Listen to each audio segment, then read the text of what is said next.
I mean, it's a video because of the context of our world today, a live read of that screenplay. So those of you interested, we encourage you to come in at 1 p.m. here.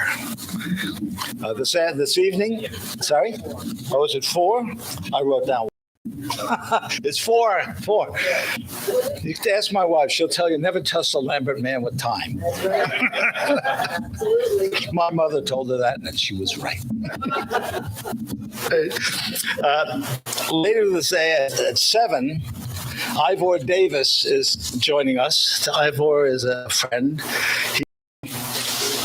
For over 50 years. This is a man who he was compared to Zellick. Remember that film, Zellick, where he always showed up everywhere throughout history? This is Ivor. When the Beatles came over, he was the stringer from the newspapers in London, assigned to travel with them, and he spent most of the year traveling with the Beatles. When Robert Kennedy was shot, he snuck onto the campus after Kent State. I mean, you name it, and Ivor was there. So he's coming. We have a short film that was produced by John Ziles about him, and he's going to be talking about his experience at 7 p.m. here. So we like to mix up the idea of films with some other kinds of programs. And tomorrow, which is Monday, for those of you who didn't turn your clocks back in, we have the Gold Coast series, which is our special celebration of filmmakers of Southern California, because the creativity of Southern California is unparalleled. And so we have, again, a juried selection of films by Southern California people. And our Distinguished Artist Award winner can't be here today. She has a new film opening this week called The Eternals. But she will be here next Saturday. And at that time, we will be presenting our Distinguished Artist Award to her. We welcome all you folks who are here for special purposes. Gregory Harrison was kind enough to come over on Thursday night for our opening film. Ed Asner in 2017 accepted our Lifetime Achievement Award, and he was the voice of Carl, the grumpy old man, in the movie Up. And Greg Harrison was nominated by Ed to present the award to him then. And before we screened it, for anyone who was there on Thursday night, he talked a little about his friend Ed. And we're very fortunate to have that happen. Well, we're really here to celebrate film. You're not here to listen to me, but you're stuck.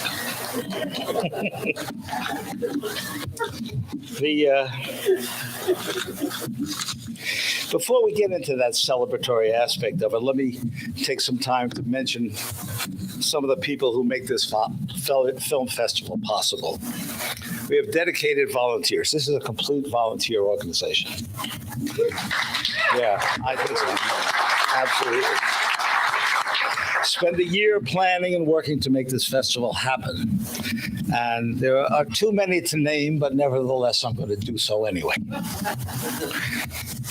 Steve Grumet is over here. This is a guy who came up with the idea for a film festival in Ohio. He is also our artistic director.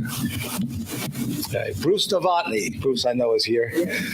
Bruce came up with the concept of a screenplay competition for us. He's a curator of that, and he also is the curator of the Gold Coast series. Herb Hemming, he's our financial guy. He's the one who keeps saying, do you really have to buy that, you know? Richard Sven Shelgren, he's our online, on-demand expert and a man full of ideas. We love it. John Branigan. John's here somewhere. He's a guy that keeps us on the straight and narrow. He came up with the ideas about the YouTube presentations. Great. John Udelson. Jay is around here somewhere, too. He was very active in bringing the diversity panel together, and a man of unbounded energy, we have learned. Right. And Bonnie Bartling, who is not here today, is our corporate secretary. We meet every month. and then sometimes more often than that. The operations manager is Jerry Montañez. You'll see him wandering around. He's one of those guys that we couldn't do anything if he wasn't here. He keeps it running, makes sure that the power doesn't go off, and does all those wonderful little types of things. Our tech coordinators, we are a film festival, so tech becomes really important, is Bill Munsterman back over there, and Barry Hamlin. Is Barry here this morning? Right? And they're the ones who are always running around with these cables hanging around their necks. Linda Knight, Karen Burbeck, and Joan Oliver. This is the trio that makes us happen. They're the ones who look after the volunteers. They're the ones who put the schedules together. We can't tell you how much we appreciate all the time they put in. And a big thank you to the Arts Center. Yeah. This facility is our headquarters. This year it's our central hub for everything we do. You should be aware that we're 22 years old. This place is 82 years old. It's the oldest continuing operating arts center in the state of California. And we are so lucky to have it here in Ohio.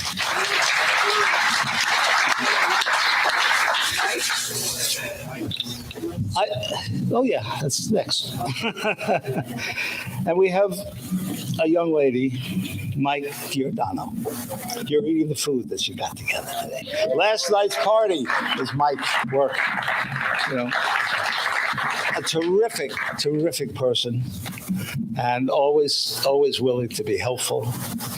We're so fortunate having so many people who are willing to give of their time and their energy and their interest to having a film festival in this little community of Ojai set in the mountains of California. Now, before we go on, I just want to say thank you to a number of people specifically. Jim and Rob's Fresh Grill, located here in town. Love's Social Cafe, Starbucks, The Farmer and the Cook, which is just outside down in Miners Oaks, and Bonnie Lou's. They all contributed to this food we're enjoying here today. So I encourage you, as you're out wandering the streets, keep their names in mind. There's places to eat.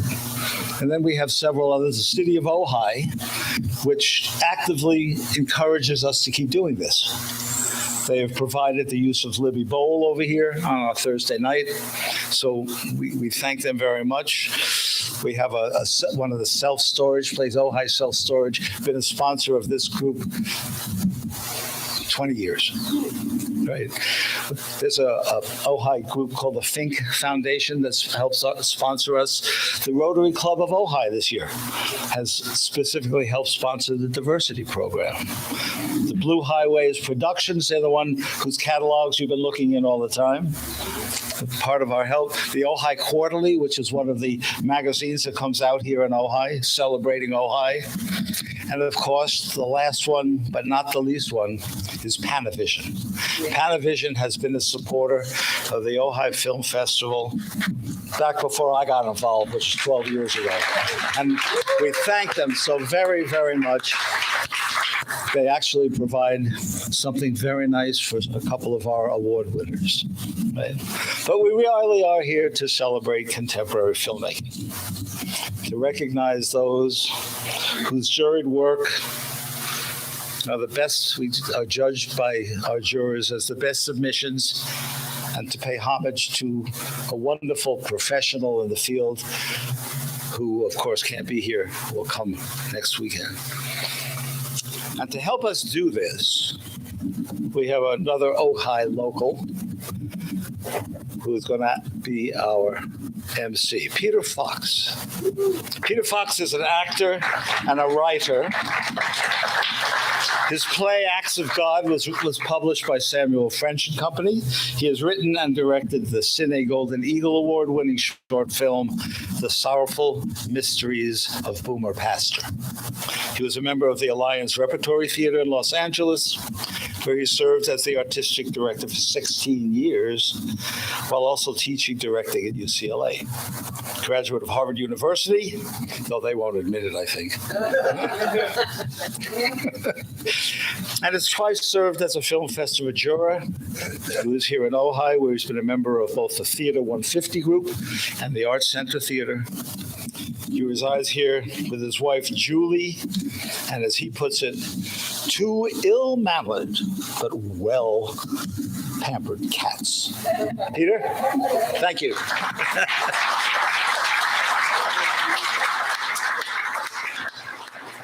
Careful. Yeah. Bye, when you come up here, don't do that. Use the stairs or come up this way, please. Thanks. All right. John Lambert, folks. Come on. These guys work their asses off to put this on, so and John's at the top of that pyramid. All right, well, hey, welcome to sunny Ojai. Yeah. You drive a few miles west and you'd think it's the San Francisco Film Festival. But I know a lot of you, this is probably your first time here in Ojai. Show of hands, yeah? Not that many, okay. Good. Well, welcome, you know, I'm good? All right, good. So anyhow, welcome here. I came here 23 years ago when the film John mentioned that I wrote and directed was picked for the festival. And several years later, Julie, my wife, and I moved here. And it's a fantastic place, as hopefully you've gotten the time to walk around, see what we've got here. It's a lovely place. Come back often. If you want to buy a house, Julie's a real estate agent. So what? I don't get paid for this. God.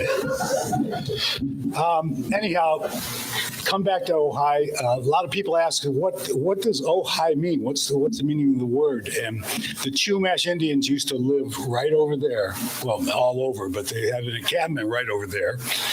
And many people say that Ojai, the word, is a Chumash word meaning nest. And some people think it means moon. If you live here, we think it means fundraiser. So if you move here, yeah, just heads up.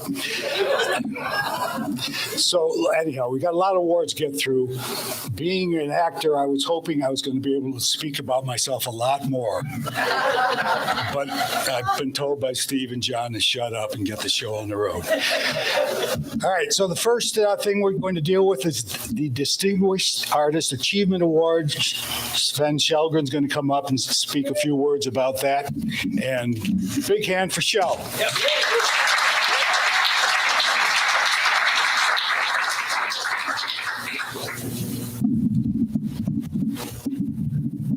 Thank you.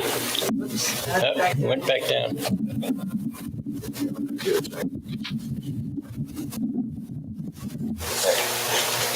Cool.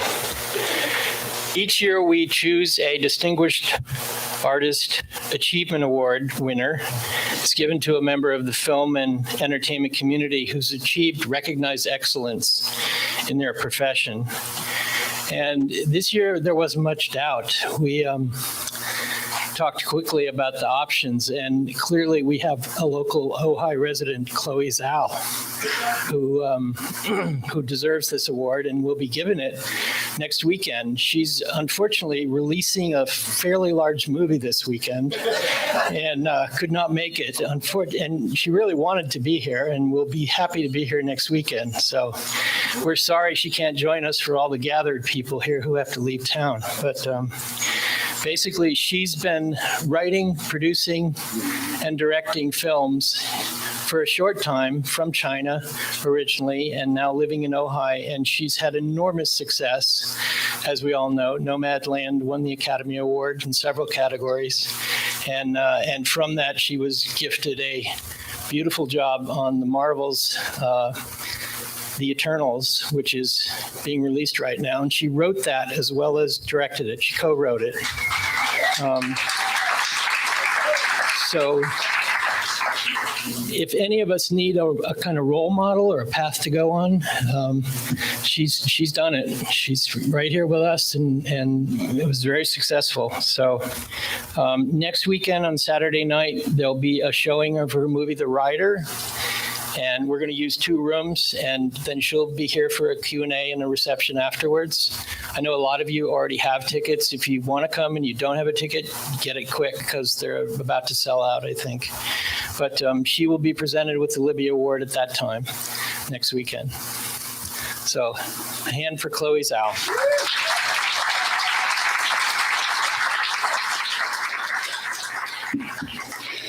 Just a little correction. John, in my introduction, mentioned that we had 2 enchanted and mannered cats. That's not what I wrote, John.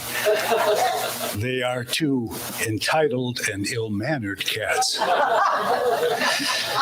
Okay, let's move on. The next award is for documentary short, and Elizabeth Pepin Silva is going to come up and talk all about that, the 2 honorable mentions and the best documentary short. Elizabeth?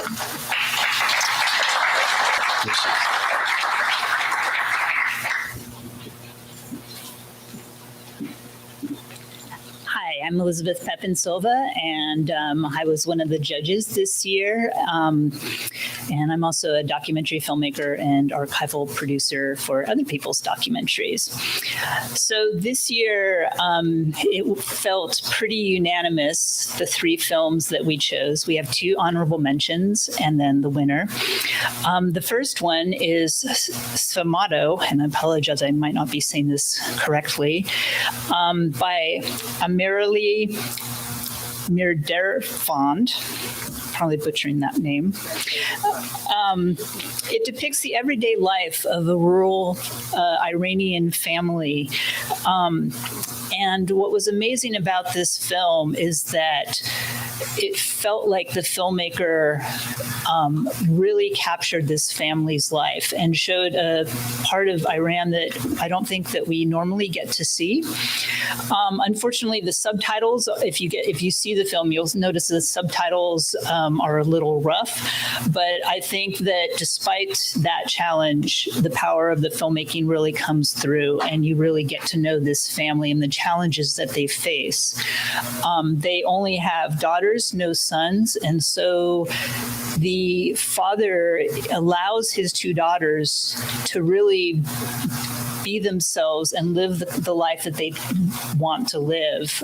But of course, that means that the family comes under fire from some community members and eventually the police, who challenge what the father is allowing the daughters to do.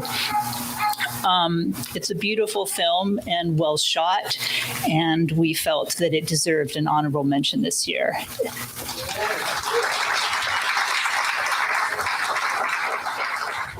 I don't think there's anyone representing the film, so we'll make sure that the filmmaker gets the award. The next honorable mention that we have is Life Again by Anna Mae Kaplan and Oren Hoing. And they're from Chapman University, just south of us here in Ojai. The story follows a man who finishes his prison sentence and begins his life outside.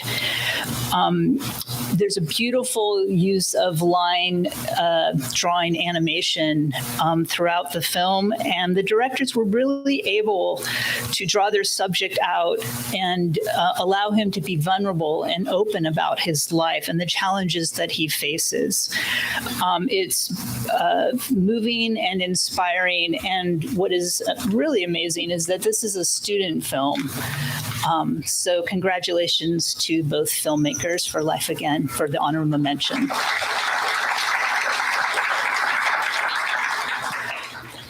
And the winner for the documentary short category for this year is Lion on the Mat by Asali Echoes from San Francisco State. Go Gators. I'm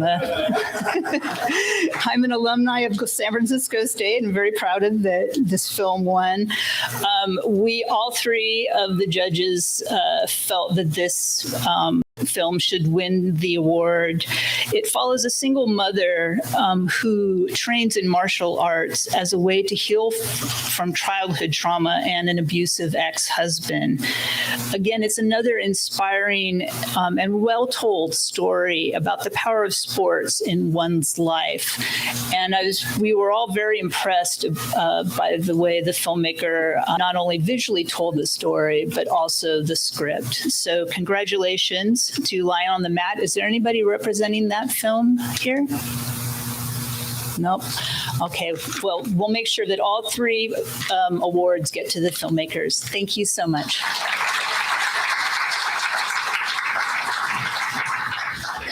Okay, our next category is for animation films.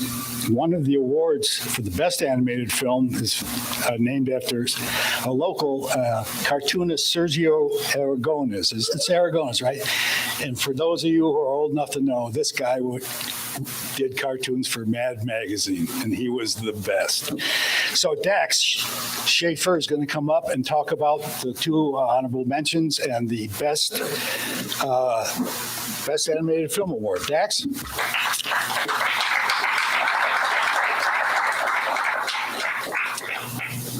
Oh, good. More time to talk about me. Any questions? Nothing? Great.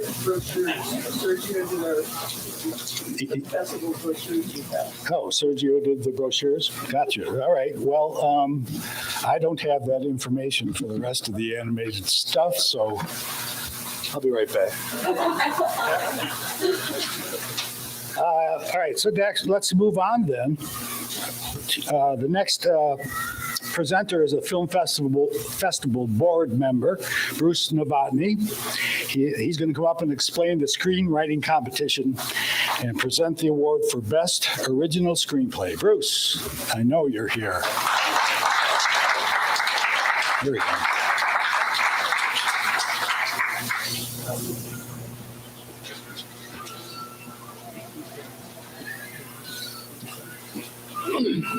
Thank you.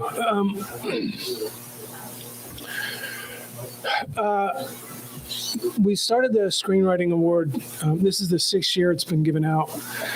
And in that time, we've had a remarkably diverse array of winners and finalists. And our first winner was from the UK, and he's also a finalist this year. We've had women, men, we've had people from all over the world. And I think what that says is that the stories that resonate with people can come from anywhere. And that's reflected in the festival's program focusing on diversity this year as well. This year's finalists were judged by our judges Valerie Levitt and Patty Reed and Jay Udelson, and they had to choose between or among More Than One Idiot Brother, which was written by Pierce Lehane, who was our first winner, and The Confessor by Melissa Burks, who is here with us today. And ultimately, they chose School Story by Jit Fong Un, whom you'll meet in a moment. And it's a very rich story. It's it's a coming of age, but it's much more dealing with set in 1990s Singapore and dealing with an oppressive authoritarian environment and students who are bursting at the seams to express themselves and learn who they are.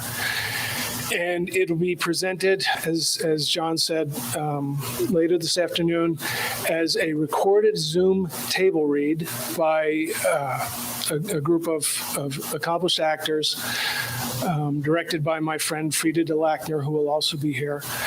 And we hope you'll come and see it and celebrate the work of this first-time screenwriter who shows tremendous promise.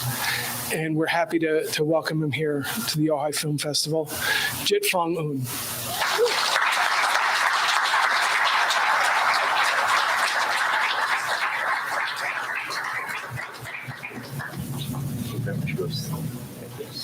Say a few words. Hi, everyone. This is a beautiful town, and I'm so honored to be here accepting this award. It's my first feature film, so, hopefully it gets made. I'll be trying to direct it, trying to raise funds for it, and if you have deep pockets or you know anyone who does, my name is Jit Fong Woon. I'm the only Jit Fong Woon on the internet, so there's no mistaking it.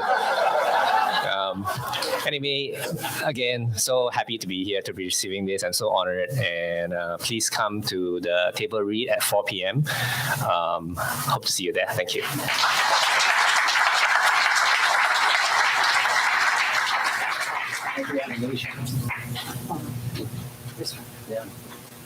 I'm going to step in so that the animation award does not go unnoticed. Which one do you want? The whole thing. The whole thing is two. Okay, here's the speech.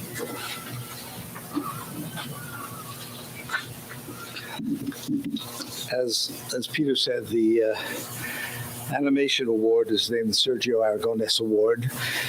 When I talked with Sergio last week, he said he very much wanted to be here, but his family will not let him out yet. The man is in kind of my age category, and they're still very worried. So normally he would be here, and he's a very funny guy as well as an incredible cartoonist, as many of you may know. But we do have 2 honorable mention awards in this field of animation. The first honorable mention award is for a film called The Beauty. And is Pascal Shelbilly here? No. Well, we'll make sure they get it. But it was a wonderful little film, and we enjoy very much this field of animation. We have a second honorable mention to I Am a Wolf, Amir Hoshang Moen. I don't believe he's here either. And we know that the award winner for the Sergio Argoness Award for the Best Animated Film is not here. She's in Iceland. But the film is called Yes, People. I think many of you saw that. And sent along this little note. Fortunately, it is not in Icelandic. Thank you so much for this award. I am honored to receive it. And thank you to the festival. I am sad not to be there in person, but hopefully I can come to the festival one day and maybe even experience the famous Ojai Pink moment.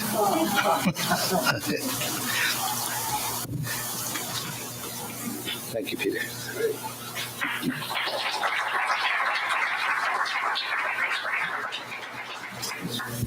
Okay, so animation didn't show. They're out. That's it. John, this is yours. Here we go. Okay, on to the next. Where are we here? We did Bruce. Our next presenter is a film festival juror. Her name is Heather Havens, and she's going to present the Narrative Short Awards, a couple of honorable mentions, and the Best Narrative Short. Heather? There we go.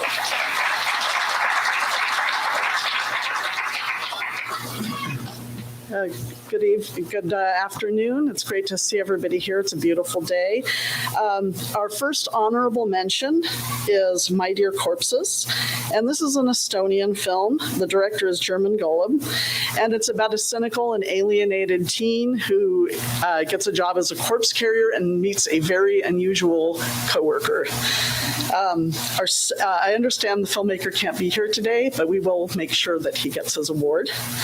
And then our second honorable mention is Farinack, and this is about another man who gets an unusual job as like an Uber driver, and his passenger is a service dog. And this causes him to go on a very life-changing journey, and really notable for the complex, nuanced characters. And then our best narrative short goes to Undercut, directed by Kelly Pike. And she is here to accept the award today. And this is a very topical film about a troubling subject. And the film is notable for the way it sort of recreates for the viewer the experience of going through a traumatic experience.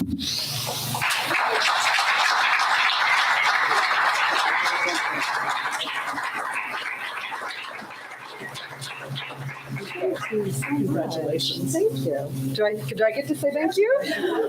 Hi. So huge thank you to the festival. This is such an incredible honor to get recognized by a town that's teeming with so much creative and beautiful talent here. It's really amazing.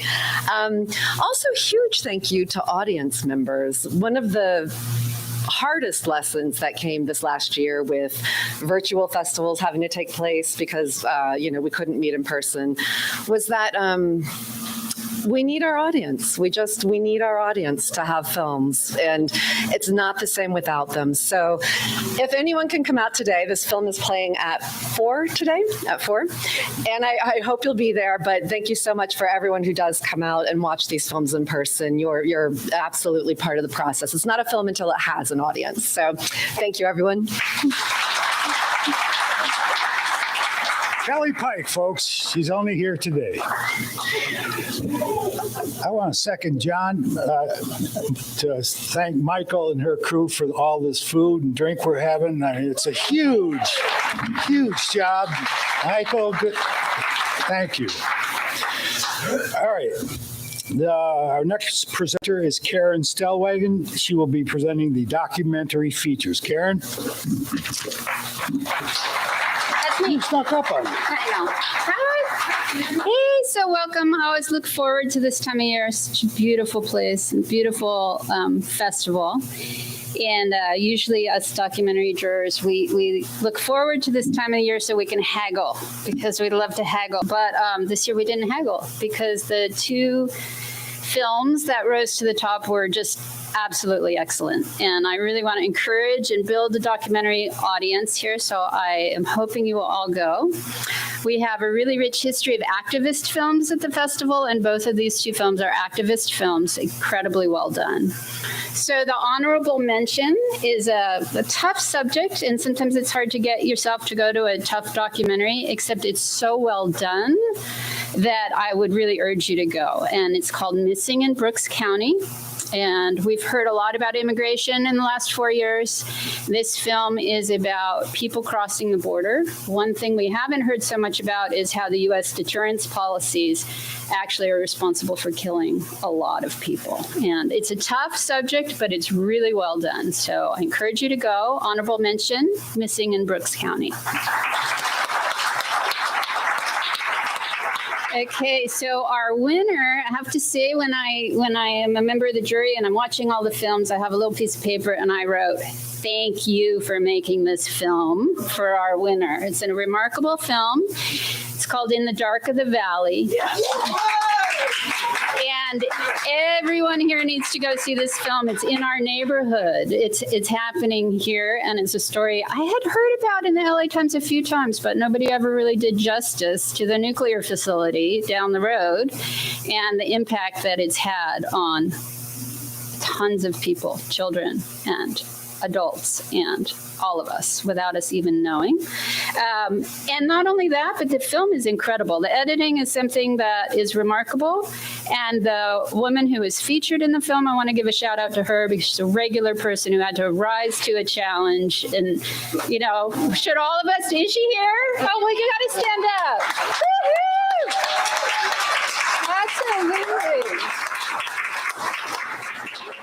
Absolutely. Yay. daughter is a star in the film. That's great. Well, I wanted to personally thank you because you say it very clearly in the film, but not many of us are called to the challenge of standing up in life for things that we have to do. And you did it beautifully. And I'm a teacher, and there's a scene in the film where I'm like, I'm using this film to teach because it's an incredible documentary scene. So I've talked too much, but in the dark of the valley, I don't know if it's Nicholas here. Yes. Come on up. And thank you.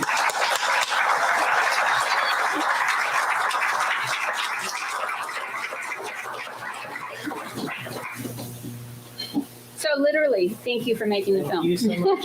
Appreciate it. Hello, thank you so much. Yeah, come on up, man. You're up here too. This is Luke Bumstead.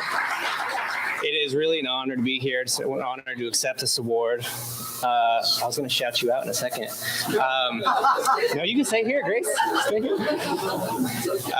So yeah, if you haven't seen our film, well, thank you. First of all, thank you to our wonderful team that put it was very much a labor of love. Thank you to our families and our friends, including my beautiful wife who's in the crowd, for watching all the edits for all these months. Yeah, if you haven't seen our film is about corporate greed, government apathy, and the bravery of a select few women who stand up to Boeing, to NASA, Department of Energy. They're the bravest people I've ever met, and we're so grateful that they're here today. And I just want to shout out Grace Bumstead, who is here, who is a 2-time cancer survivor, and we love you. And we're going to have to fight over who takes us home. But thank you so much. And oh, yes, thank you so much. And if you haven't seen the film, you'll get a chance because we're very proud that MSNBC acquired the film. And it'll be broadcasting next Sunday at 7 p.m. On MSNBC. So if you haven't watched it, please check it out. And then get involved, get angry, and tell Boeing, and Department of Energy, and NASA to clean up their mess. So thank you so much. We have lots of stickers. We have stickers, and our website is santasusannafieldlab.com. As locals, we would invite you all to take personal interest in this. I'd also like to thank Ginny Knack and her family who's here today, too. Thank you.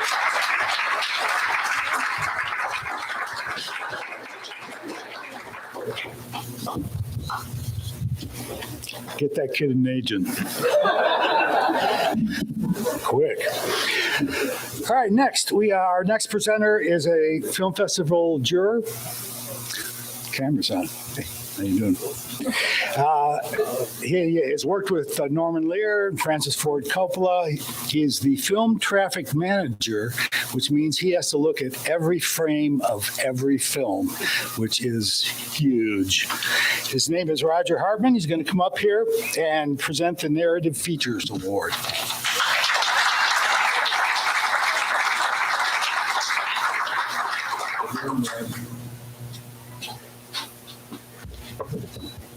I'm not very good at this, so I got my tech helping me here. So now I can't see it because of the sun. I'm thrilled to present the Narrative Feature Honorable Mention Award. 2 films this year. The first goes to Brian Lasson. Oh, here it comes. Let me get the Kleenex out. Ryan Lasson, All the World's Sleeping.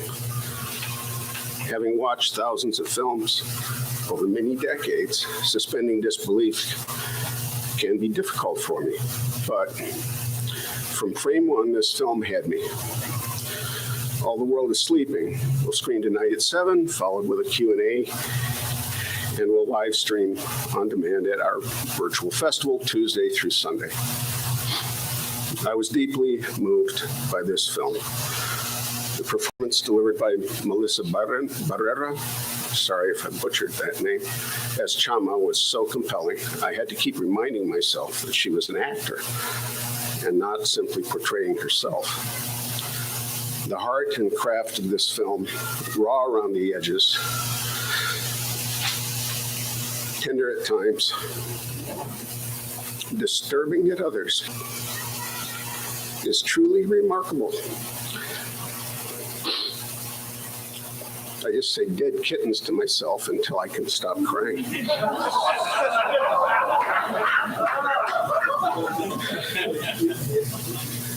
I've had the misfortune to see this disease up close.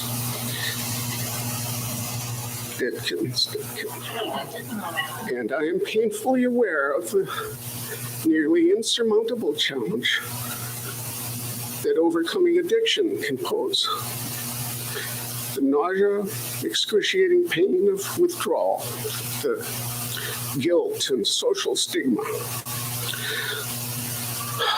the Kafkaesque prison system and family services system, and the long, rough road to recovery. It's no joke.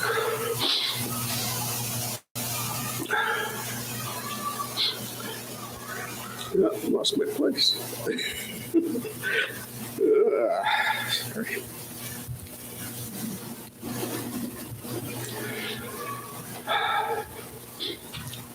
There are moments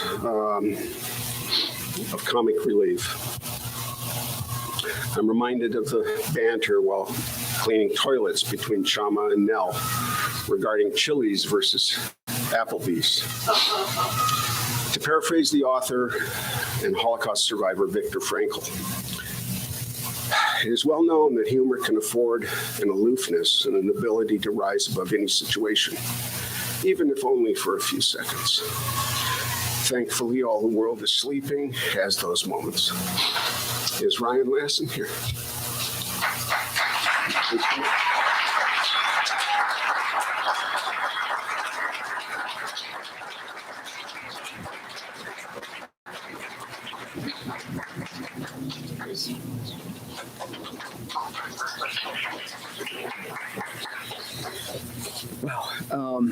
Thank you so much, obviously, to the Ojai Film Festival for this. But this film was made because seven women got together to be able to share their voice and tell their story, and this movie is just the face of that. So I want to present Dora and Carly, who this movie is based off of. Hi. I just want to thank everyone who watched this film. It means a lot to me. It is my life, it is her life, and it is a lot of women's lives, unfortunately. So this is our heart. We poured out into it. So thank you. Thank you all.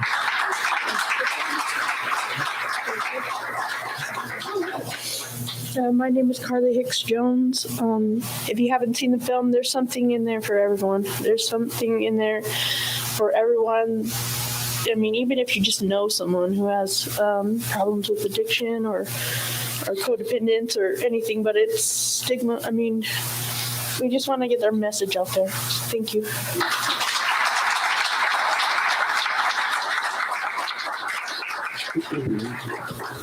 It's also my great pleasure to present the second narrative feature Honorable Mention Award to Mitch Temple for Los Angeles. Not the city, but the film by the same name. Some of you may not know that the full name for Los Angeles is El Pueblo de la Reina de los Angeles, or the town of the Queen of Angels. You'll have to see the film to understand the reference. My place, I'm screwed now.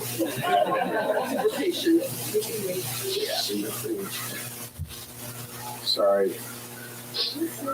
Tech fails me with everything.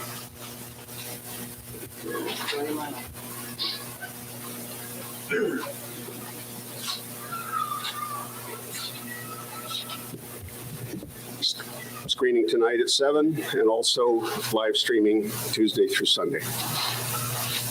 From the strange and abrupt beginning to the heartfelt yet puzzling ending, I enjoyed every moment of this film. The story, a blend of both plausible and totally implausible events, creates an engaging sort of cognitive dissonance. The cast, both actors and non-actors, adds a sense of authenticity and is refreshing as a departure from stereotypes. One could call this a road trip buddy film, but that wouldn't begin to probe its depths. I can't wait to see what Mitch Temple has in store for us in his next film. I, for one, am hoping he'll open the magic box for us. And if you don't know what I'm talking about, you're going to have to see the film. Mitch?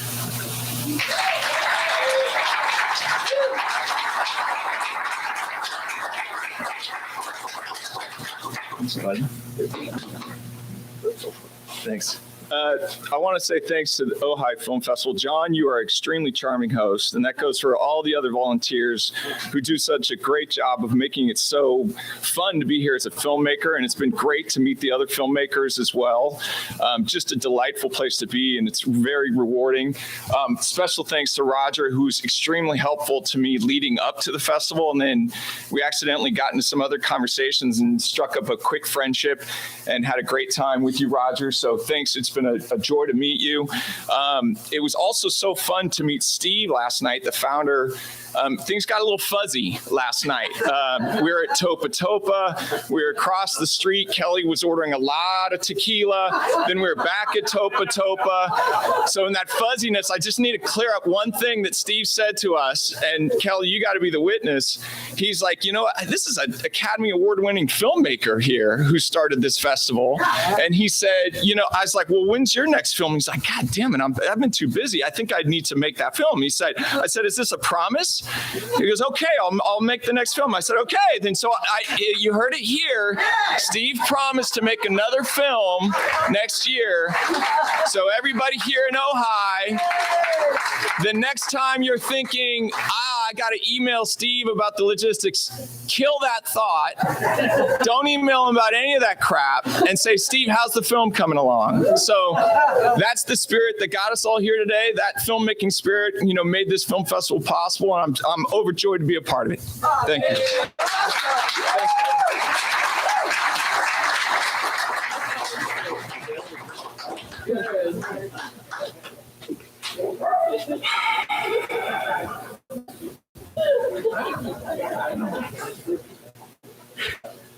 Okay, last but not least, this year's Best Narrative Feature Award goes to a film from Hungary.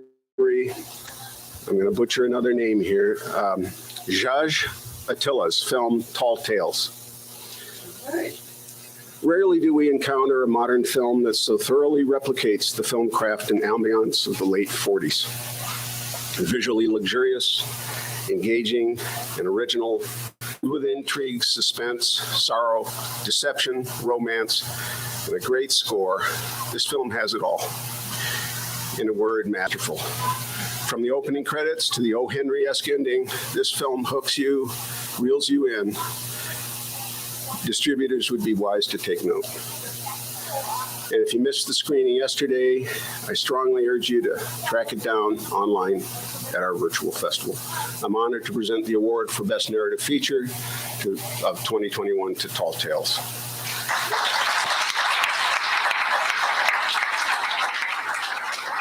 I don't think he made it here from Hungary, so we'll have to send it off to him. Thank you, guys. Nice job.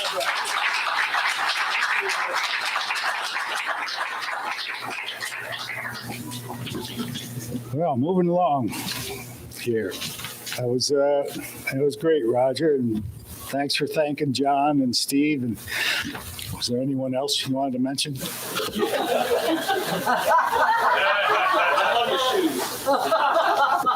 Great story of my life. Anyhow, good job.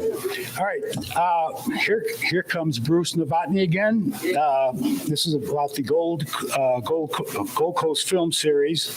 When I was an actor, I started in the 70s in Hollywood, and I was growing up with this guy, Bill Paxton, who lived here in Ojai for many years. And like all other actors, we're checking each other out. And I thought, all right, who's this guy? Let's see what he's got. And he had it. I mean, he did some great stuff. And Bruce was going to introduce his son to present the Bill Paxton Award for Best Gold Coast Film. Thank you. Unfortunately, James Paxton was not able to make it today. He emailed me late last week. He had just gotten cast in a Netflix series and was required to be in the studio this morning for COVID preliminaries so that he could be cleared to start work on Tuesday. He did send, he recorded a greeting that will be available on our virtual festival. Excuse me, but the Gold Coast series is a showcase of locally sourced films that Steve Gourmet came up with several years ago as a way to celebrate the really vibrant filmmaking community in the Ojai Valley and Central Coast areas. And a couple years ago, we decided to honor the very best of that community with the Bill Paxton Award in honor of the late Ojai-based filmmaker, neighbor, beloved in this community. And his family was gracious enough to let us associate his name with this award for the best Gold Coast film. We have one of our former winners here. I think Dale Griffith-Stamos is here. She won last year for her wonderful short film. And this year's winners are very well known to the Ojai community. The festival teamed up with them during the pandemic for an outdoor drive-in screening of one of their films.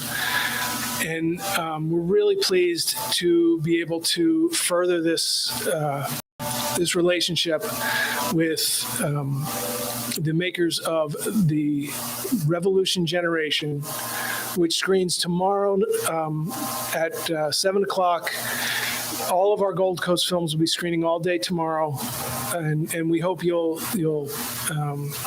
come and enjoy them. It's always a terrific atmosphere. There's a lot of energy. Filmmakers are always there, and we always have great Q&As. But right now I'd like to celebrate and welcome and honor Josh and Rebecca Tickell for Revolution Generation.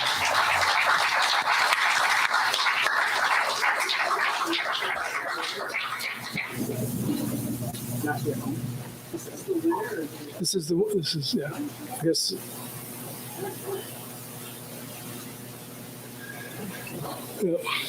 I guess they didn't make it, but they will be at the screening tomorrow evening. We'll have a robust Q&A. They will introduce their film, and we urge you all to join us then. Thank you.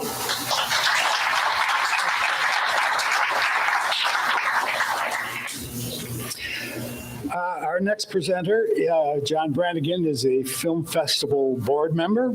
He's a filmmaker and a professional stunt coordinator. In case any fistfights break out later, you can talk to John. He'll be here. He's the coordinator of the YouTube Award for Best YouTube Production Video. John.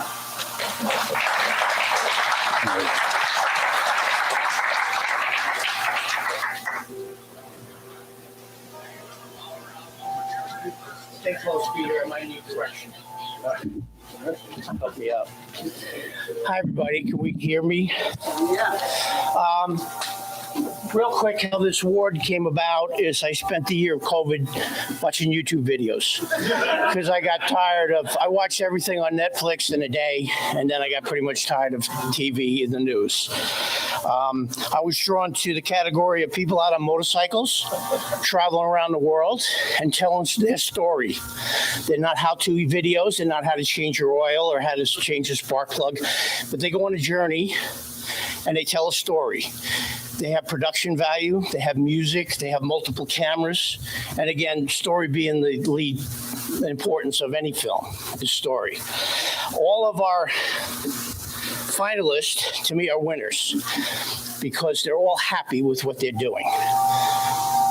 Some travel, a husband and wife started thinking they go out for 2 or 3 months and they're into 2 years of travel. And she's on a motorcycle and he's on a Harley pulling a trailer, and they live in a trailer. These people have to shoot. They have to edit in the dirt. They have to deal with where there's internet. If the one girl is in Botswana, when I was able to Zoom with her, and the internet was intermittent, so it was a little choppy recording. But to me, the heart and spirit of all these people that have just got out in the world, they don't really make money from YouTube. But again, to me, they're rich with their happiness. So our winner is a girl from Poland that moved to Australia and had some things happen in her life, and she started to fall into depression. So she got on a motorcycle and she traveled to Australia. And then she started videoing and sent blog and had a channel. And then now she's been on the road for 4 years. Again, this is a girl that was in Africa's Kinga Tanyaska. Probably butchered her name, and her motorcycle Chili. She's on 800 BMW, which, like a cowboy, what you're riding is your partner in crime, and that motorcycle's taken her all over the world. She's hoping to get to the U.S. in March. She'll start to Canada and then travel to the U.S. and to South America. Her goal is to travel the world on one motorcycle by herself. She has to shoot. She actually has an editor in Romania, but anybody that's downloaded footage via the internet and try to get it to an editor or just get it online knows the difficulty of dealing with that. So her YouTube channel is On Her Bike. All the folks that are our finalists are in our brochure to watch the YouTube channel to see. Again, I just celebrate the lifestyle. I have a motorcycle. I travel around the world. I'm not around the world, but around the country. I have a little GoPro, and it is a pain in the butt to shoot and ride. You have to do one or the other. So, and all of these folks use multiple cameras, drones. They use their drones in their production, and they go to the websites that allow you to take music for YouTube and own the rights to the music. So it's a production. It's a one-man or a two-person production. So to me, they're filmmakers. This is a new category for us. I want to thank the board members for letting me bring this thing with it. And we'd love to hear from our audience because, again, our film festival is for the audience and for filmmakers. Where does this category go? We'll find out. We'll see a month or two. Everything is available online. I have little recordings, Zoom recordings of the finalists that you'll be able to put a face to the folks. And then if you're interested, just go to their YouTube channel. So again, I want to thank Kinga and Chili for their work. But again, it was a little tough competition, but she truly embodies the heart and soul of a YouTube filmmaker. And she's doing this just for the love of what she does. But again, she's telling a story. She edits, directs. She'll get clips back from her editor. She's got to move pieces around. She'll get an hour of footage and make 3 20-minute and then download it on YouTube. Anybody's tried to put anything on YouTube understands that's difficult right there. And she just lives in camps and lives on a motorcycle. You know, she's a single woman in Afghanistan and Europe and Romania and all the places she's traveled, and now being in Africa. And she's just learned a way to travel safely by herself. It was a fitting category for motorcycle travel because those that have motorcycles or know Ojai, it is a destination in Southern California for motorcyclists to come to Ojai. It's one of the better road rides in Southern California is to ride Ojai. So again, congratulations, Kinga. We have an award for her. And again, thanks to the board for allowing us to do this. And thanks for you folks. And like I said, we'd love feedback because I think this is definitely, they're storytellers, they're filmmakers. And where does this go from here? You folks will tell us. So what's the name of they have channels, okay? So her channel is On Her Bike. Okay. And it's Kinga and Chili. She'll be the opening credits. Again, she's named her motorcycle. Okay. And again, a true filmmaker and a great heart and soul of a woman to be out there doing this on her own. So thank you, Peter. Appreciate it, everybody. Thank you.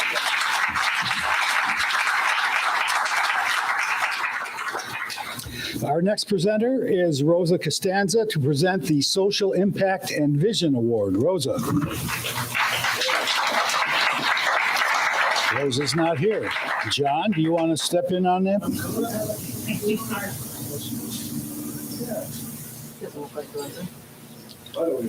Yeah.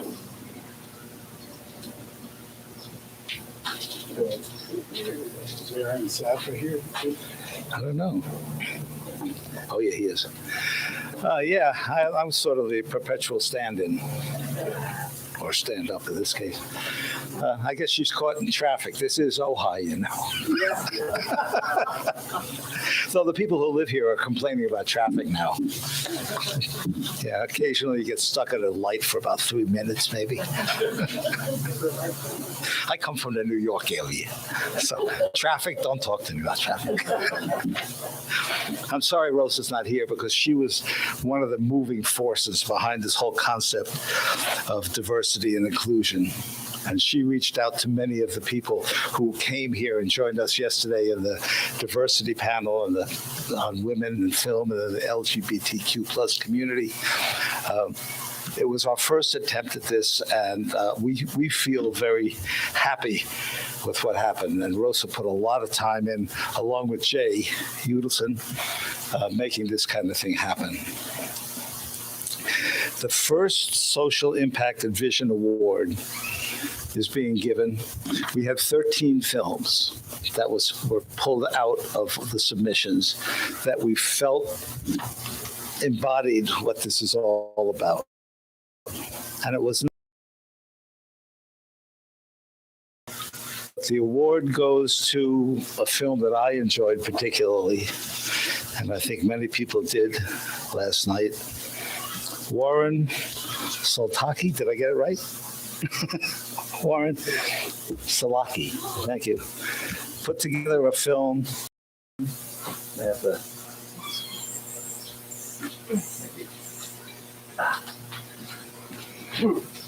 Yeah, these things are not light. And I'm gonna have to try to figure out how to mail one of these things to Africa. I think I'll mail it to the bike. That might be simply. His film I found moving, touching on so many aspects of the social situation when migrants move, in this case, people who are displaced by war.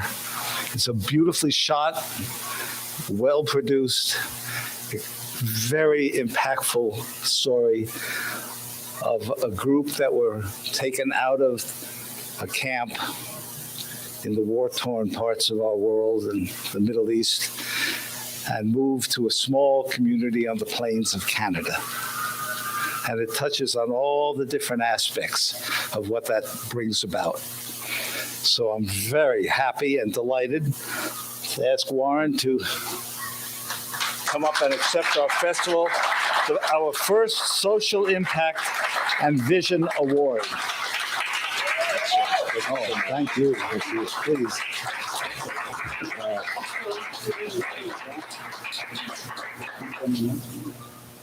Thank you.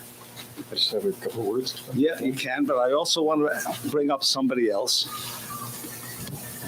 Aaron Safa is here. Aaron is part of the team from Panavision, because they are a big sponsor, helps us with our festival, and has a little something to add to this award. So let's do this first. Please. Thank you very much. I won't take up too much more time here. At Panavision, we take very seriously our responsibility, both as corporate citizens and as individuals, to continually strive towards greater diversity and equity and inclusion in our industry, and we have a long way to go.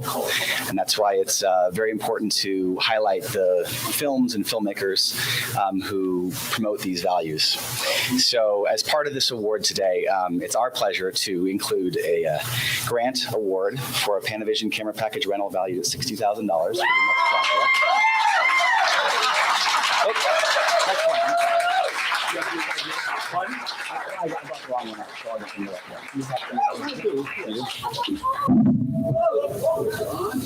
one. That's why you're supposed to use the stairs, John. Let me get you the right award. Oh my God, break your arm. There we go. There you go, that's the one. Okay, there you go. I have a more. Congratulations. I'll talk to you.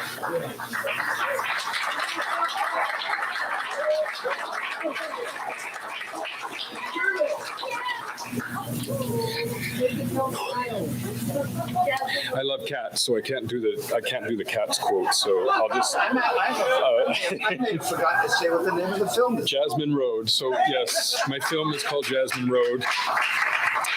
And I will stay calm. I just want to say thank you to the Ojai programmers and its many wonderful, beautiful volunteers. This is my second time here. My first film, it was here in 2018 called April and Autumn. And when I was making Jasmine Road, the first festival I had in mind where I wanted this to go was here because it was so beautiful to be here, to be in this setting. And I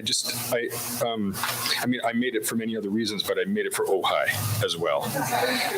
So Jasmine Road, as was mentioned, is the story of a Syrian refugee family of ice cream makers who settle in a small Western cowboy culture-infused village near the Canadian Rockies. Imagine an Arabic family coming to a town of Clint Eastwood's and the clash of cultures, and it's very musical. And when I was pitching it to raise money, foreign money, which didn't come through, but that's another story, but I was in Berlin and Cannes, I was pitching it as the world's very first Arabic country and Western musical, like a mashup of the best Arabic music and Conway Twitty and Loretta Lynn. I don't think the Berlinians quite got the mashup, but that's okay. We made the film anyway. So Jasmine Road was born of a desire to take action as an artist on a very human situation, and that's mass migration. Obviously, the other human situation we're dealing with is the erosion of our Earth. But we also have an erosion of humankind, and that is mass migration. Currently, today, there are 275 million international migrants. 63 million people are displaced per year because of intolerance, and let's call it hatred, because that's what it is. In their homes, in their home countries, they're forced to move somewhere else. This is a fictionalized story of 3 years of research, of just listening to people telling me their stories, refugees, newcomers coming to Canada, who would come not only from Syria, but from all over the world, from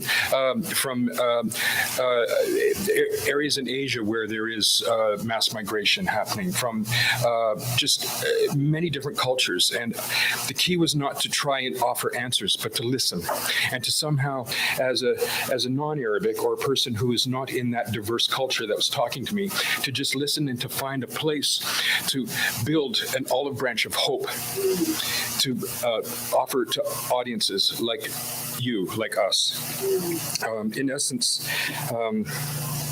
I worked with many, many diverse collaborators so that I wasn't appropriating a story. I was really conscious and quite afraid of telling this story, but it is not just a story of one Arabic family. It's a story of two families, a Canadian family and an Arabic family. So I felt I had a little bit of wiggle room to tell the story because I was coming from I was a cowboy myself for 7 years. So that was actually a true part of the storytelling in the writing. I could go back to the Clint Eastwood story and say, well, that was my life. But I listened to the other half very closely. And so this Jasmine Road is an antidote to darkness. It's an olive branch, as I mentioned, of hope. It's a message to keep our hearts wide open at all times, particularly in times when our lives intersect with diversity, when we may not be used to that intersection in our daily lives, to just keep your hearts open, no matter what the experience may be, because there's a story on the other side. Somebody else you're dealing with has their story, and it's often a story that's far less privileged than what we have, than what we're living with in North America. Social inclusion. To me, this starts with and means one thing: to love. To love. all peoples, of all colors, religions, sexual orientations, ethnic backgrounds, and to care, and if possible, take action by finding ways in our lives to further social inclusion, by volunteering in your own community, by making art, if you're an artist, as a way of art activism, by befriending and caring for strangers you would perhaps not normally befriend. There are several diverse collaborators I'd like to just thank quickly. I know we have to move to other awards. My artistic Arabic collaborators, Aisha Kay, Melody Mukhtari, Ahmed Muslimani, Tito Tabali, my Jordanian composer, Suad Bushnak, my Iranian animator, Ehsan Garib. I pulled around me as much as I could, as much diverse as possible from the worlds that we were talking about in the story to make this as authentic as possible, to give it true voice. The Calgary Newcomer and Refugee Agencies, there were 3 of them who advised me and my collaborators over many months of development. And on the Western side, our amazing real-life husband and wife acting powerhouse, Greg and Tony Elwand, who played Belle and Mac. True, they're husband and wife in real life, and they play husband and wife in the film. If you see the film, you'll see what happens when 2 real loving people from real life actually don't have to do anything, but just turn on the camera and let them love on let them just be in front of the camera. It was so powerful.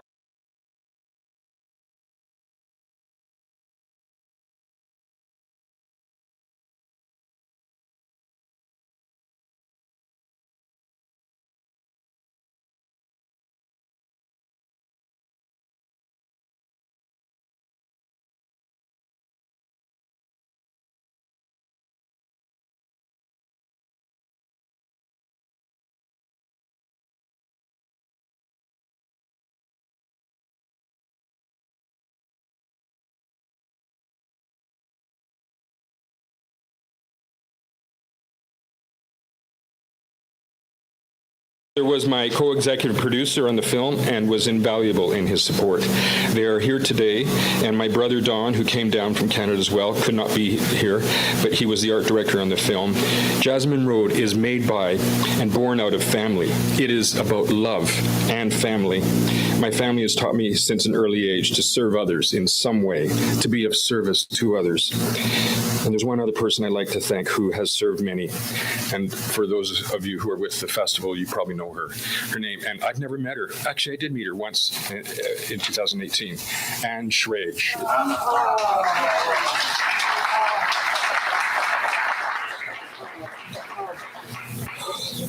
Pretty cats. Warren, Yeah. she wanted to be here today. She's my neighbor. Oh, good. I will give her your message. Oh, good. Yeah, Anne is the longtime filmmakers liaison. If you're a filmmaker, you deal with Anne. She helps you get your just everything you need. Extra tickets, which she did for my family, housing if you need it. I had my first film here, as I mentioned, and Anne was amazing then. And was this time as well. I suspect she's a true cornerstone to the Ojai Film Festival. And I'm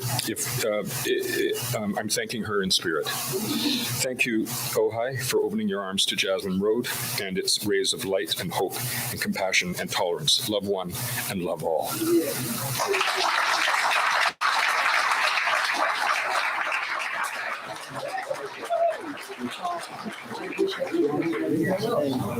She's 90 years old. Let me just throw in that Anne just turned 90. Wow! And she's a little skittish about getting out in big crowds, as was Sergio's family. But we will communicate to her exactly what's been said by not only Warren, but several other people. She really is a very choice part of the Ojai Film Festival family.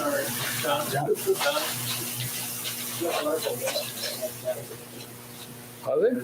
Yes. Yeah. Oh, too. Oh, sorry, Aaron Sanford. Is he here? Yeah. No, Aaron came up and gave them. I did. Yeah.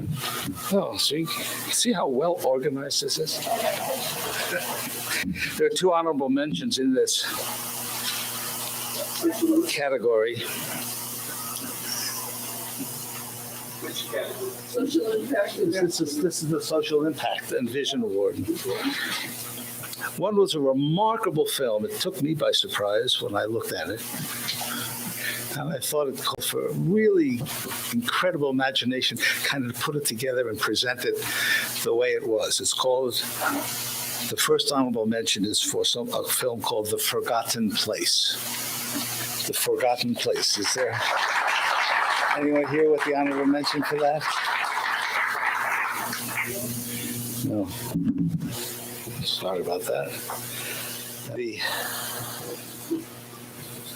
second honorable mention, as I said earlier, we had a lot of trouble making these decisions, was a film that has already, I think, been talked about. It's a film that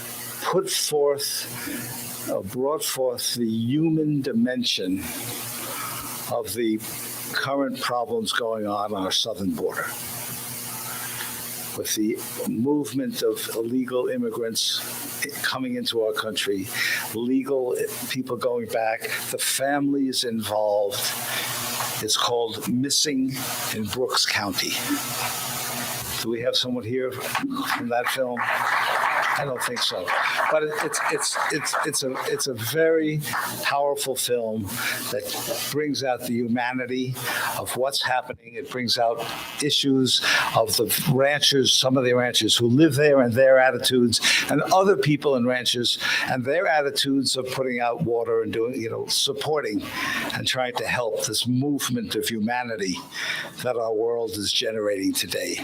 So we encourage you to use the virtual festival, look up all these films, and I will once again comment on Warren's film.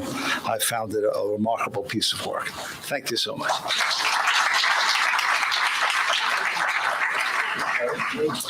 Okay, only a couple more left here. When I made my film for the film festival more than 20 years ago, those were ancient times. We cut it on a flatbed. You had 16 millimeter film. You had a sound mix, everything that you can do on a keyboard now. And now anyone can use their phones to make terrific films. This next film is the Limelight Award for the Best Student Film. The producer, Jason, is he here? Yeah. Jason Phillips is going to come up. Is Jewel here too? Yeah. All right, come on up, guys. Talk about your film.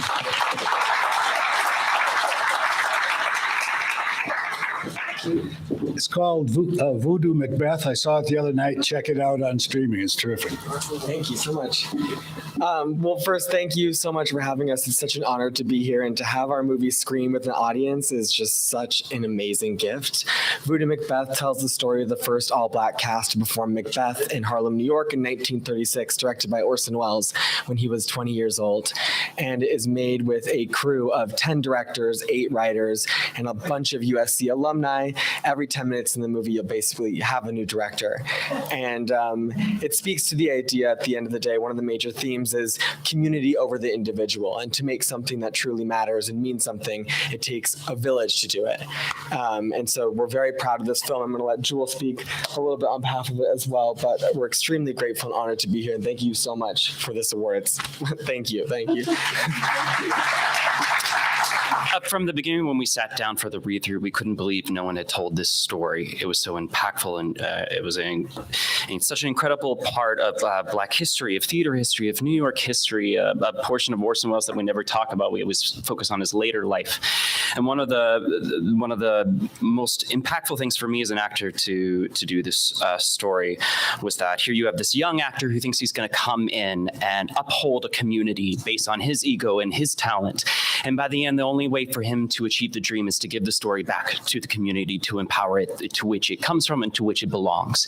It is a lesson that I think so many of us within the industry, within this nation and within this world could greatly learn from. There are so many other stories within these communities and so much more that need to be told, but they can only be done by empowering those communities to tell it for themselves. So we are so grateful to be part of the story, to share it with you, and I hope there are more to come. Thank you. Don't go anywhere yet. We're not going to go anywhere yet because we know how hard it is to come up with stuff for making films. So Aaron Safa from Panavision is here. Wow.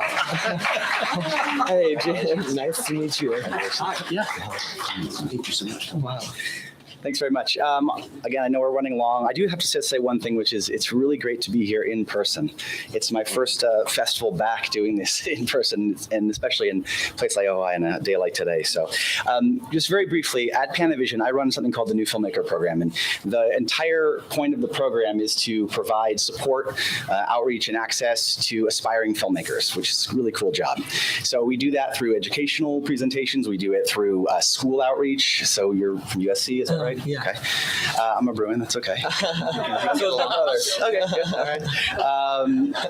And through an ongoing grant program that we have. But of course, opportunities like this are particularly exciting when we can highlight up-and-coming filmmakers that are showing tremendous potential and really spotlight the work that you guys are doing. And so to do that, of course, I'd like to also present you with an award for a Panavision camera package rental, also valued at $60,000 for your next production. Okay? Wow, thank you. All right. Whoa, I don't even know what to say. Thank you.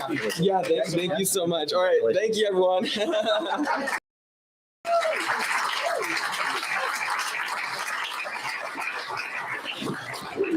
Again, that was Voodoo Macbeth was the name of that film. All right. Gosh, there's only 2 more things to go. So hold on tight. I only have one left. So a couple of things have been said about this next guy. 26 years ago, he was a juror at a film festival in Moab, Utah, and he thought, hey, why don't we do one of those in Ojai? And then he got to work with his wife, Liz, and made this thing happen for the last 22 years and counting, because it took some what we call pre-production. You guys are film people. Anyhow, so he got this thing going. He and Liz have put in innumerable, uncountable hours making this thing happen. I was a juror for 2 of the festivals, so I had to watch all of the, not all the films submitted, but all the films first screened. And it's a huge job as a juror. What those 2 do is, I can't imagine. Anyhow, Steve and Liz, thank you. Great job. Steve's going to come up here and present the Festival Theme Award.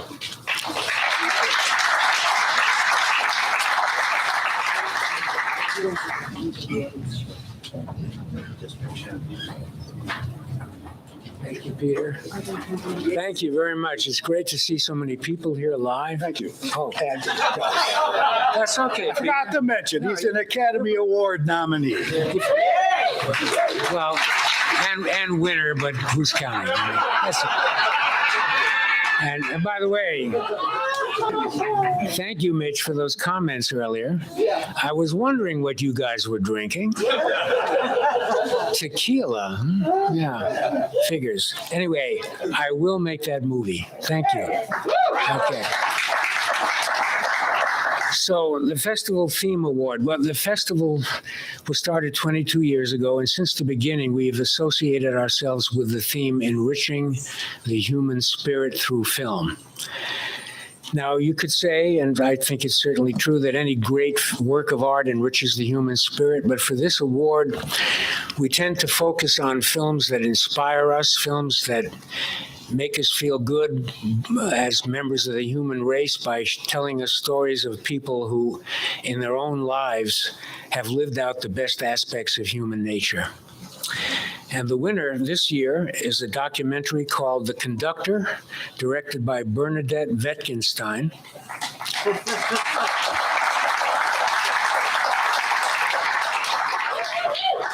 Over the last few decades, glass ceilings, those artificial limitations that society has placed on women's professional progress, have been shattering in pretty much every field of human endeavor: law, politics, medicine, and the arts. With the notable exception of one particular art form, that very staid and conservative musical genre, often called classical music. Specifically, no woman, no matter how talented or otherwise qualified, had ever been taken seriously as a potential orchestra conductor. And then Marin Alsop came along. Despite having been a star at Juilliard and having been personally mentored by none other than the legendary Leonard Bernstein, she experienced many years of disappointment and frustration in her passionate quest to become an orchestra conductor. However, through perseverance, determination, and a stubborn refusal to accept defeat, even in the face of the most outrageously sexist discrimination, which you'll see in the movie, she eventually prevailed and was hired as the principal conductor of the Baltimore Symphony, becoming the first woman in history to receive a permanent appointment as the conductor of a major symphony orchestra anywhere in the world. This is what the filmmakers said about the film. The Conductor is the story of Marin Alsop and is an inspirational tale of denying naysayers, an overdue story of an internationally known American musical artist. The film celebrates the power of music and how it plays a role in people's lives to bring joy, heal, and reflect the world inside and around us. Marin Alsop is the first woman to serve as music director of the Baltimore Symphony Orchestra, the Sao Paulo Symphony Orchestra, and the Vienna Radio Symphony Orchestra. This film gives us a backstage pass to the artistry and energy that rewards her audiences and inspires her students. The film already played last Friday, but it will be available streaming online on demand from Tuesday through Sunday. I believe she's not here today, but Jim Rosenthal is here to accept the award on her behalf.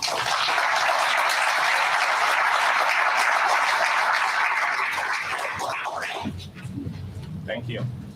I may park it on the table if it's as heavy as I've heard the rumor. I'm going to put it over here, though. I don't want to drop the Libby. Can't touch it there. But anyway, I really would like to thank the Ojai Film Festival for giving us this award. And on behalf of Bernadette, who I spent 2 years working on the film with, Annette, the producer, and Marin, of course, and then Stefan, the lead editor. Thank you. I mean, I found out I was going to be filling in for Berna, leaving for a funeral from LA last weekend, just as I was about to take off. And I was like, no thought involved. That sounds fantastic. I'll be there. And then driving up from LA, I get to Ojai, which I haven't been in for years. And I get to the valley. It was fogged, but with sunlight starting to stream through. And now beautiful sunny day. So I would urge everybody to try to see this film. I mean, Marin's an exceptional person. She really fought through a lot of adversity.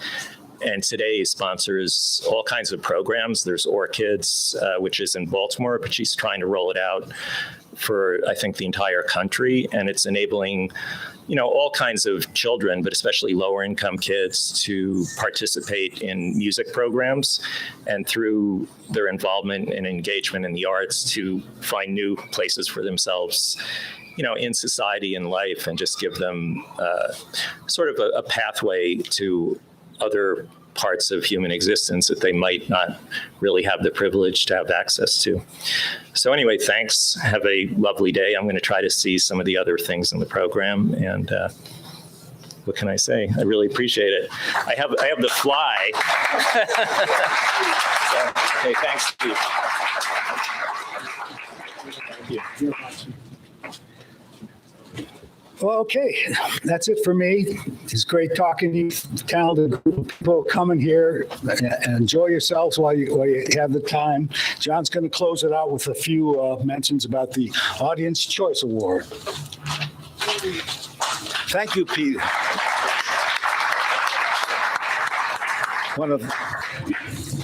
Truly appreciate what you've done. Now, y'all been sitting a long time, but at least it's in a beautiful place. And we'll close this up pretty quickly. I want to say thanks to just a couple other people who you've seen wandering around. Steve Adams, where's Steve? There he is. He's been filming all of this. And that's going to allow us to have all of these programs, all of this kind of thing. One is this has been live streamed, but it's also going to be up in the virtual on-demand part of the festival. And his expertise is invaluable, along with Jim, Bill Munsterman, who just wanders around constantly making sure everything's working. It's terrific. Thank you both of you. All of the awards just represent the incredible panoply of films that come into us. We celebrate the individual vision, passion of filmmakers from around the world with our little festival. We're very happy to do it. We're delighted so many of you could come and join us. We do have an Audience Choice Award, but all of the films will not be seen until Monday evening is finished. So we will be offering 2 more programs. One, next Saturday, Chloe Zhao will be here, and we'll be screening The Rider, and she'll be doing a live Q&A with us. But on Thursday next, we're showing a bit of a nostalgic film for us old-timers. It's called Larry Flint for President. Some of you may know the name Larry Flint. If you ever looked at Hustler magazine, that was Larry Flint. And he did run for president. And this is films of that time of him. And we hope you will enjoy it. And at that performance next Thursday, we will have been able to tabulate and will then announce the Audience Choice Award. And it will be sent to the winning film. It's right here in the theater. And the filmmaker will be here as part of the Q&A. I don't know how John Branigan expects me to get that trophy into Africa, but we will certainly try. Anyone who is not here, we do send them off to them, as well as the honorable mentions. We have a delightful time. I hope that this isn't the end of your dialogue with us. We as a festival only know how we're doing with feedback from you. Feedback not only if you had a good time and the food tasted good, but how the festival worked.